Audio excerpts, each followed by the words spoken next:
இது வந்து விதி பயன் ஒன்றும் பண்ண முடியாதுன்னு சொல்லிட்டு 5 பேருக்கும் கல்யாணம் பண்ணி வைக்கிறாரு. முதல் நாள் வந்து தர்மருக்கு கல்யாணம் நடக்குது திரௌபதியோட. அடுத்த நாள் வந்து பீமருக்கு, அதுக்கு அடுத்த நாள் வந்து அர்ஜுனன், அப்புறம் நகுலன், சகாதேவன் 5 பேருக்கும் கல்யாணம் நடக்குது. இப்போ கல்யாணம் நடந்ததுக்கப்புறம் துருபதன் என்ன பண்ணுறாரு, இந்த மாதிரி பாண்டவர்கள் சாகலை, உயிரோடு தான் இருக்காங்க அப்படிங்கிறதையும் இந்த அரக்கு மாளிகை விஷயத்தெல்லாம் பற்றி ஆட்கள் மூலமாக அப்படியே எல்லா உலகத்துக்கும் பரவ வைக்கிறாரு. அவர் மன்னர் தானே, பணத்தை கொடுத்து இப்படி பேச வச்சு பண்ண வைப்பாங்கள்ல, அந்த மாதிரி பண்ண வைக்கிறாரு. இந்த விஷயம் அஸ்னாபுரத்துக்கும் போகுது. இந்த விஷயம் வந்துட்டு விதுரருக்கும் தெரியுது. இந்த சைடு வந்து துரியோதனன், கர்ணன், சகுனி இவங்கெல்லாம் இருக்காங்களே, இவங்களுக்குமே ஒரு டவுட் வந்துடுது. அந்த சுயம்வரத்துக்கு அப்புறமே அவங்க எல்லாம் வந்து கண்டிப்பாக அந்த அந்தணர்கள் வந்து பாண்டவர்களாக தான் இருக்கணும் அப்படின்னு தோணுது. உடனே துரியோதனன் சொல்கிறான், நம்ம வந்து பாஞ்சால மன்னனுக்கு நிறைய காசு கொடுத்து அவங்கள எல்லாரையும் கொல்ல சொல்லிடலாம், இல்லைனா வந்துட்டு அவங்கள வந்து ஆட்களை வச்சு ஏதாவது பண்ணிடலான்னு என்னென்னவோ காரணம் சொல்கிறான். அதுக்கு கர்ணன் சொல்கிறான், வளராத, அவங்க விவரம் தெரியாத ஆட்களாக இருந்தப்பவே அவங்க வந்து அரக்கு மாளிகையிலேருந்து தப்பிச்சு போயிட்டாங்க. இன்றைக்கி அவங்க ஊராக சுற்றி நிறைய விவரம் வந்துருச்சு அவங்களுக்கு, இன்னும் அவங்க பலமாயிட்டாங்க. அவங்கள வந்து நம்ம போரில் தான் ஜெயிக்கணும், அப்படி ஜெயிச்சாதான் உண்டு அப்படிலாம் சொல்கிறாங்க. இப்போ இவங்க இப்படிலாம் என்ன பண்ணலாம் பாண்டவர்கள்னு பேசிக்கிட்டு இருக்கும்போது விதுரருக்கு விஷயம் தெரியுதுல, நேராக ஓடி வந்து திருதராஷ்டிரன் கிட்ட, நம்ம பசங்க வந்து பாஞ்சாலியை ஜெயிச்சிட்டாங்க, அவங்க தான் பாஞ்சாலியை கல்யாணம் பண்ணியிருக்காங்க அப்படின்னு சொன்ன உடனே திருதராஷ்டிரன் என்ன நினச்சிடுறாரு, கௌரவர்கள் தான் ஜெயிச்சிட்டாங்க போல இருக்குன்னு ரொம்ப சந்தோஷமாகி, அப்படியா வா துரியோதனை கூட்டிட்டு வர சொல்லு பாஞ்சாலியா அப்படி இப்படிலாம் சொன்ன உடனே விதுரருக்கு புரிஞ்சிருது.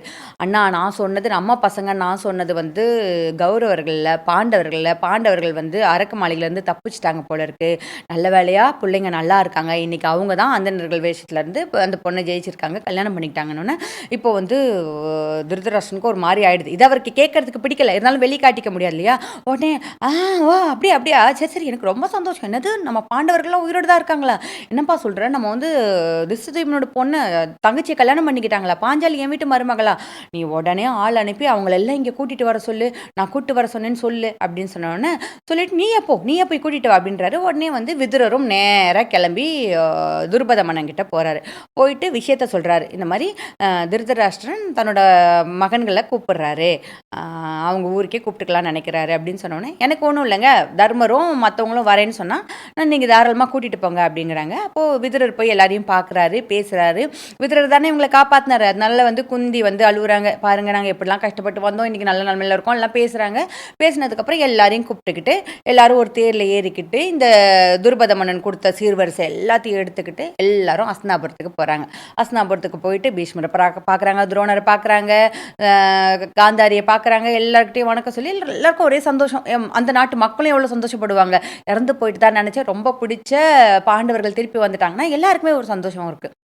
இப்போது திருதராஷ்டிரன் என்ன பண்ணுறாருன்னா, சரி நம்ம வந்து இவ்வளோ நாள் நான் வந்து இந்த ஆட்சி பண்ணிட்டேன், அஸ்தினாபுரத்தை ஆட்சி பண்ணிட்டேன், என் தம்பி தான் எனக்கு இந்த வாழ்க்கையை கொடுத்தான், இந்த ஆட்சியே கொடுத்தது எனக்கு என் தம்பி தான்.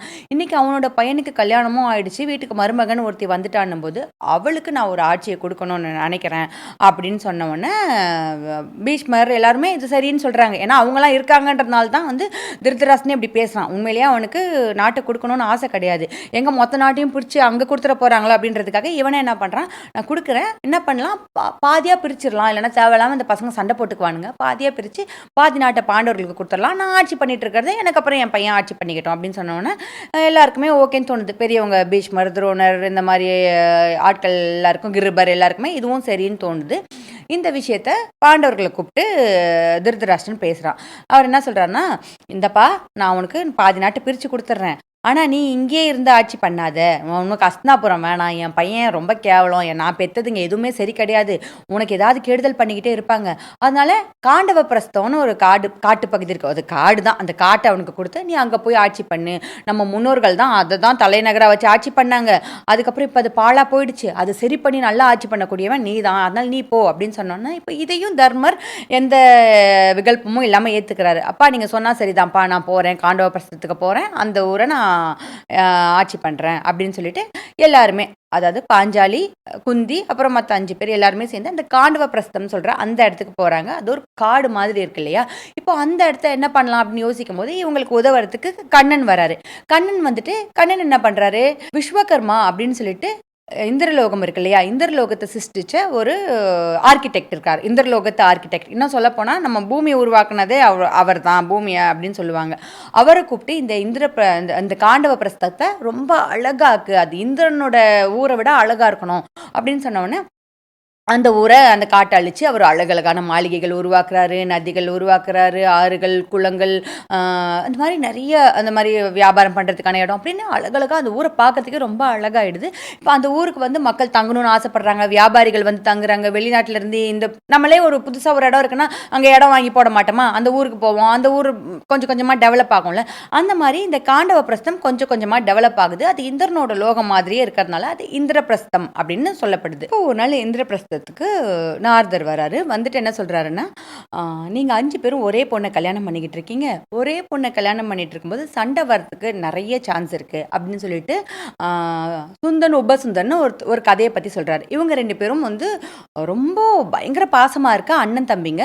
நிறைய தான் என்ன பண்ணுவாங்க, இந்த மாதிரி இருக்கிறவங்க அரக்கர்கள். இவங்க 2 பேரும் பயங்கரமான தவம்லாம் பண்ணி பெரிய பெரிய வரம்லாம் வாங்கி வச்சுருக்காங்க. என்னென்னா தவம் பண்ணிவிட்டு பிரம்மர்கிட்ட கேட்குறாங்க, எங்களுக்கு வந்து நாங்கள் 2 பேரும் சாகாமல் இருக்கிறதுக்கு வரம் வேணும்னு. அதுக்கு அவர் சொல்கிறாரு, சாகாமல் இருக்கிற வரம்லாம் கொடுக்க முடியாது, நீங்கள் எல்லாத்தையும் ஜெயிப்பீங்க, எல்லாரோட பெருசாக இருப்பீங்க, என்ன வேணால் பண்ணுவீங்க, ஆனால் சாகாத வரம் கொடுக்க முடியாது அப்படின்னு. அப்போ சரி, நாங்கள் வந்து கொஞ்சம் அந்த வரத்தை மாற்றி கேட்குறோம்.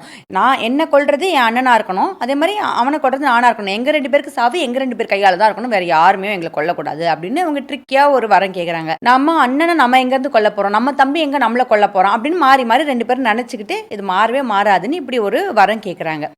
வரத்தை கொடுத்துட்றாரு. அப்புறம் என்ன ஆகுதுன்னா, இவங்க 2 பேரோட அநியாயம் அதிகமாகுது. அவங்க மக்களை மட்டும் பார்க்குறாங்க, தேவர்களே இல்லாத கொடுமைப்படுத்துறாங்க, இல்லாத பிரச்சனை பண்ணுறாங்க. எப்பயும் நடக்கும்ல, அரக்கர்கள் என்ன பண்ணுறாங்கன்னு எப்பயுமே சொல்கிறாங்களோ அதெல்லாம் இந்த அரக்கர்கள் பண்ணுறாங்க. அவ்வளோ பிரச்சனை பண்ணுறாங்க. இதனால தேவர்கள் போயிட்டு மறுபடியும் பிரம்மர்கிட்ட ஐயோ ஏதாவது பண்ணுங்க, எங்களை காப்பாற்றுங்க அப்படின்னு கதறும்போது, சரி ஓகே, இவங்க 2 பேரையும் கெடுக்கிறதுக்கு, இவங்க 2 பேருக்குள்ள சண்டை வர வைக்கிறதுக்கு நான் ஒரு பொண்ணை அனுப்புறேன்னு சொல்லிட்டு திலோத்தமைன்னு ரொம்ப அழகான ஒரு பெண்ணை உருவாக்கி அந்த பொண்ணை கீழே போய் இவங்க 2 பேர்கிட்டும் முன்னாடி நீ டான்ஸ் ஆடு அப்படின்ற மாதிரி சொல்கிறாரு. கீழே அந்த பொண்ணு போகுது. இவங்க 2 பேரும் என்ன பண்ணுறாங்க, ஒரு நாள் வந்து நல்லா குடிச்சிட்டு நல்ல போதையில் இருக்கும்போது இவங்க முன்னாடி திலோத்தமை வரா. பார்த்த உடனே அண்ணனுக்கும் அவன் மேலே ஆசை வருது, தம்பிக்கும் அவன் மேலே ஆசை வருது.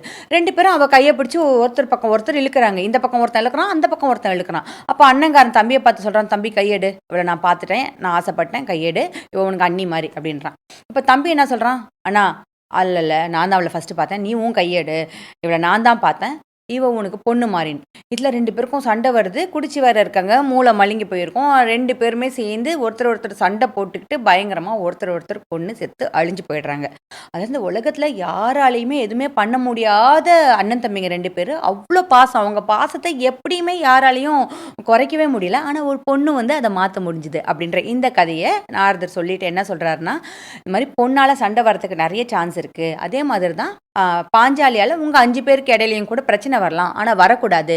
அதனால் நீங்கள் என்ன பண்ணுங்கள், 5 பேருமே பிரிச்சுக்கோங்க. ஆளுக்கு 1 வருஷம் இவளோட நீங்கள் வாழணும். அந்த 1 வருஷம் இப்போ ஃபஸ்ட்டு தர்மர் வாழ்கிறாருன்னா அந்த 1 வருஷம் அவங்க 2 பேரும் சேர்ந்து இருக்கும்போது அந்த அறைக்குள்ளே வேறு யாரும் போகக்கூடாது. இதே மாதிரி தான் பீமனுக்கும் அர்ஜுனனுக்கும் இந்த மாதிரி ஒரு ஒப்பந்தம் போட்டுக்கோங்க அப்படின்னா, அப்படி ஒரு வேளை யாராவது போயிட்டா என்ன ஆகுது அப்படின்னு ஒரு கொஸ்டின் வரும்ல, அந்த கொஸ்டின் கேட்குறாங்க.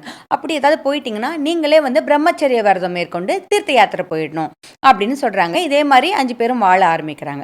இப்படி தர்மர் கூட வாழ வேண்டிய அந்த 1 வருஷம் இருக்கு இல்லையா பாஞ்சாலி, அந்த 1 வருஷத்தில் என்ன ஆகுதுன்னா, இவங்க நாட்டை சேர்ந்த ஒரு அந்தனர் ஒருத்தரோட பசுவை திருடிட்டு போயிடுறாங்க. அவர் வந்து அரசு அரண்மனைக்கு முன்னாடி, ஐயோ என் மாடை திருட்டிட்டு போகிறாங்க, காப்பாற்றுங்க, அதுங்க இல்லைன்னா அதுங்க தான் எனக்கு பொழப்பு, அதுங்க இல்லைன்னா நான் செத்துருவேன், என்னோட குடும்பத்தோடு நான் தற்கொலை பண்ணிக்க வேண்டியதான்னு கதறாரு.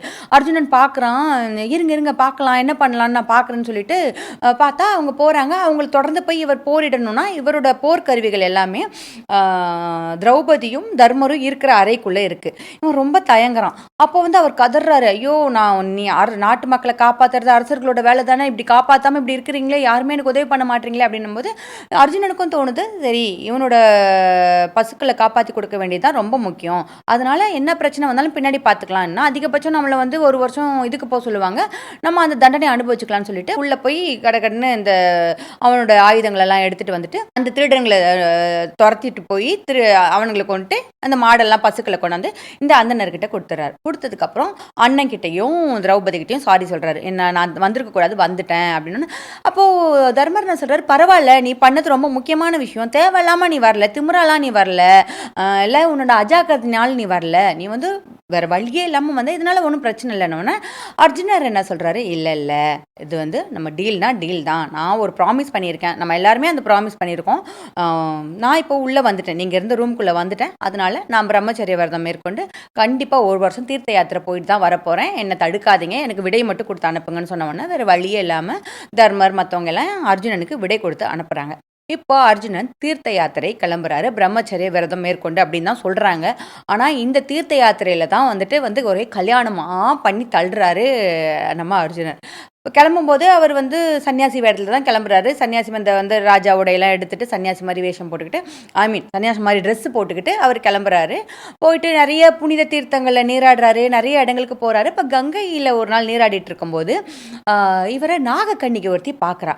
அர்ஜுனர் வந்து ரொம்ப அழகுங்க, செம்ம அழகு, இந்திரனே அழகுன்னு எல்லாரும் சொல்லுவாங்கள்ல, இந்திரனோட மகன் அதே மாதிரி தான், ரொம்ப வந்து கரிஷ்மெட்டிக்னு சொல்லுவாங்களா, அந்த மாதிரி ஒரு பார்த்தாலே எல்லாருக்கும் பிடிக்கும், பார்க்கறதுக்கு அழகாக இருப்பார், எல்லா பொண்ணுங்களுக்கும் பிடிச்ச மாதிரியான எல்லா தகுதிகளும் இருக்கக்கூடிய ஒரு அழகன் தான் வந்து அர்ஜுனன். ஸோ அவரை பார்த்த உடனே வந்து நாகக்கண்ணிகைக்கு ரொம்ப பிடிச்சிரும். அந்த நாகக்கண்ணிகை பேர் உலூபி. ஓகேவா, அவள் பிடிச்சோடனே அவள் என்ன பண்ணுவா, உடனே அர்ஜுனனுக்கும் அவளை பார்த்தோன்னே பிடிச்சிரும். உடனே அர்ஜுனனை கூப்பிட்டுக்கிட்டு இந்த பிள்ளத்துவாரம்னு சொல்லுவாங்கள்ல, தண்ணி கடியில் ஒரு ஓட்டை, அது வழியாக நாகலோகத்துக்கு கூட்டிகிட்டு போயிடுவாள். ஏன்னா பாதாள லோகத்தில் தான் நாகலோகம் இருக்குது. கீழே ஒரு 7 லோகம் இருக்குல்ல, மொத்தம் 14 லோகம் சொல்லுவாங்கள்ல, பூமியில் ஆரம்பித்து மேலே ஒரு 7 லோகம், அதுக்கு கீழே ஒரு அதலமில் ஆரம்பித்து பாதாளம் வரைக்கும் கீழே ஒரு 7 லோகம். அதனால நாகலோகத்துக்கு கூட்டிகிட்டு போயிடுறான்.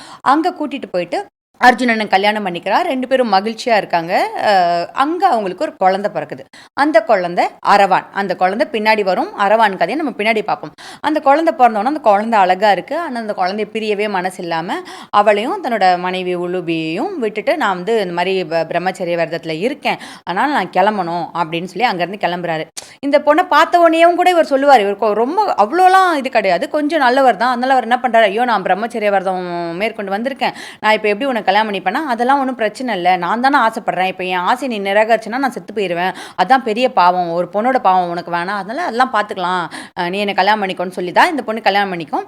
அப்படி தான் இவர் இதுக்கு ஓகே சொல்லியிருப்பார். இப்போது தன்னோட மகன் அரவானையும் மனைவி உலுபையும் விட்டுட்டு அங்கேருந்து கிளம்புறாரு. நம்ம நேரம் கிடைக்கும்போது நம்ம சந்திப்போம் அப்படின்னு சொல்லிட்டு அங்கேருந்து கிளம்புறாரு. அங்கேருந்து கிளம்புறவர் மறுபடியும் நிறைய தீர்த்த யாத்திரைகள் போகிறாரு. இப்போ இந்த பக்கம் வர்றாரு, மேற்கு பக்கம் வந்துட்டு தெற்கு பக்கம் வர்றாரு. தெற்கு பக்கம் வந்தால் தெற்கில் சித்திரவாகனன்னு ஒரு மன்னர் இருக்கார், ஒரு பாண்டிய மன்னர் இருக்கார். அவர்கிட்ட வராரு. அவர்கிட்ட வந்துட்டு இந்த மாதிரி நான் ஒரு துறவி, நான் இங்கே வந்திருக்கேன் அப்படின்னு சொன்னோன்னே, அவர் ரொம்ப அந்த துறவியை சன்னியாசியாக வந்திருக்கேன், தீர்த்த யாத்திரையை வந்திருக்கேன்னு சொன்னோன்னே அவருக்கு ரொம்ப மரியாதைலாம் கொடுத்து அந்த விருந்தினர் மாளிகை மாதிரி இருக்கும்ல, அங்கே தங்க வைக்கிறாரு. இந்த சித்திரவாகனனுக்கு சித்ராங்கதைன்னு ஒரு பொண்ணு இருக்குது, செம்ம அழகி, பார்க்கவே சூப்பராக இருப்பாள். ஆனால் அந்த பொண்ணை ஆண்மகன் மாதிரி வளர்க்குறாரு இவர். அவள் தான் அடுத்து மன்னராகக்கூடிய, ஆட்சிக்கு வரக்கூடிய பொண்ணுன்ற மாதிரி அவள் பார்க்கவே சூப்பராக இருப்பாள். அப்படிப்பட்ட அவளை அர்ஜுனன் தோட்டத்தில் ஒரு நாள் நடந்துட்டு இருக்கும்போது பார்த்துறான். அவள் என்ன பண்ணுறா, அவங்க ஃப்ரெண்ட்ஸோட பூ பறிக்கிறதுக்கு வரா. ஃப்ரெண்ட்ஸோட சிரிச்சுக்கிட்டு பேசிகிட்டு இருக்கும்போது, என்னடா இப்படி ஒரு அழகான பொண்ணான்னு பார்த்தோன்னே கண்டதும் காதல், அவளை எப்படியாவது கல்யாணம் பண்ணிக்கணும் அப்படின்னு அர்ஜுனனுக்கு தோணுது. உடனே அர்ஜுனன் என்ன பண்ணுறான், அந்த சன்னியாசி வேஷத்தெல்லாம் கலைஞ்சிட்டு உண்மையிலேயே அர்ஜுனன் எப்படி இருப்பான், அழகாக இருப்பான்ல, அப்படி ஒரு உருவத்தில் அவன் முன்னாடி போய் நிற்கிறான். சும்மா அவன் சன்னியாசி வேஷத்தில் இருந்தப்பயே உலுபி காதல் வையப்பட்டா இல்லையா, இப்போ இவன் அர்ஜுனனாவே முன்னாடி போய் நிற்கிறான். அப்போது சித்ராங்கதை கதி என்ன, அவளும் உடனே வந்து அர்ஜுனன் மேலே காதல் வயப்படுறா. உடனே வந்துட்டு 2 பேரும் கல்யாணம் பண்ணிக்கணும் அப்படின்னு நினைக்கிறாங்க. இப்போது அந்த அவளுடைய தோழி பெண்கள்லாம் இருப்பாங்க இல்லையா, தோழி பெண்கள்லாம் என்ன பண்ணுறாங்க, இந்த விஷயத்தை போய் மன்னர்கிட்ட சொல்கிறாங்க. பொண்ணு வந்து ரொம்ப வருத்தப்படுறா, அந்த நம்ம சொல்லுவோம் இல்லையா, அந்த நோய், பசலை நோயெலாம் வந்துருச்சுன்னு, அவளுக்கு அது மாதிரி தான் சாப்பாடு இறங்கலை, தூக்கம் வரல, ரொம்ப கஷ்டப்படுறா, அர்ஜுனன் நினைவாகவே இருக்கா. இதை வந்து எல்லாருமே போயிட்டு அவங்க அப்பா கிட்ட சொல்கிறாங்க, இந்த மாதிரி அர்ஜுனனும் உங்கள் பொண்ணும் காதலிக்கிறாங்க, வந்திருக்கிறது சன்னியாசி கிடையாது, அர்ஜுனன் தான் அப்படிலாம் சொன்ன உடனே, சரி நான் அவனை பார்க்குறேன் அப்படின்னு அந்த மன்னர் சொல்கிறாரு. அர்ஜுனன் மறுநாள் வந்து மன்னரை போய் பார்க்குறாரு. நான் வந்து சன்னியாசின்னு சொல்லி வந்திருக்கான், இவர் வந்து அவங்க வீட்டில் தங்க வச்சிருக்காரு, அப்போ அவங்க பொண்ணு மேலே காதல் வையப்பட்டா, 2 பேரும் காதலிக்க ஆரம்பிச்சிட்டாங்க அப்படிங்கிறதுலாம் வந்துட்டு எந்த வகையிலையும் எல்லாருக்கும் கோபம் வரக்கூடிய விஷயம் இல்லையா, அதனால என்னதான் இருந்தாலும் கொஞ்சம் பயந்துட போகிறான் அப்படின்னு அர்ஜுனன் பயப்படுறான்றது அடுத்த விஷயம். இந்த மன்னர் பெருந்தன்மையாக என்ன சொல்கிறாரு, நீ பயப்படாத, நீயும் என் பொண்ணும் வந்து கல்யாணம் பண்ணிக்கிறதுல எனக்கு விருப்பம் தான். ஆனால் எனக்கு ஒரே ஒரு உதவி நீ பண்ணணும். எங்கள் வம்சத்தில் ஒரு பெரிய பிரச்சனை. எங்களுக்கு வந்து எங்கள் முன்னோர் ஒருத்தருக்கு குழந்தையே இல்லாமல் இருந்தது. அதுக்கு முன்னாடி குழந்தையே நிறைய பேருக்கு இல்லாமல் இருந்தப்போ அவர் வந்து தவம் இருந்து சிவன்கிட்ட ஒரு வரம் வாங்கியிருக்காரு. அந்த வரத்தின்படி கடவுள் எங்களுக்கு என்ன வரம் கொடுத்துருக்காருன்னா, இங்கே ஒவ்வொருத்தருக்கும் ஒரு ஒரு குழந்தை பிறக்கும். ஒரே ஒரு குழந்தை தான் பிறக்கும். அதுக்கு மேலே குழந்தை பிறக்காதுன்னு ஒரு வரம் கொடுத்துருக்காரு. அந்த மாதிரி என் பொண்ணுக்கும் ஒரு குழந்தை தான் பிறக்கும். உன் மூலமாக பிறக்கிற அந்த குழந்தைய மட்டும் நான் ஆட்சி பண்ணுறதுக்கு கொடுத்துடணும். மற்றபடி நீ வந்து அர்ஜுனன், பாண்டவர்கள் நீ பாண்டவனோட மகன், இப்படிப்பட்ட ஒருத்தனை என் பொண்ணுக்கு கல்யாணம் பண்ணி கொடுக்குறதுல எனக்கு ரொம்ப ரொம்ப சந்தோஷம். இந்த ஒரே ஒரு விஷயத்தை நீ ஒத்துக்கிட்டனா ஓகே தான் அப்படின்னா அர்ஜுனனும் அதுக்கு ஒத்துக்கிறாரு. செம்மையாக கல்யாணம் நடக்குது. எல்லாரையும் கூப்பிட்டு சுற்று வட்டாரத்தில் எல்லாரையும் கூப்பிட்டு ஜெகஜோதியாக கல்யாணம் பண்ணுறாங்க 2 பேருக்கும். கல்யாணம் பண்ணி அங்கேயே வந்துட்டு கொஞ்ச நாட்கள் வாழ்கிறாரு. ரொம்ப மகிழ்ச்சியாக வாழ்கிறாரு. அந்த பொண்ணு வந்து ப்ரெக்னென்ட் ஆகி ஒரு குழந்தை ஒன்று பிறக்கிறா. பப்ருவாகனன்ற அந்த குழந்தைக்கு பேர்.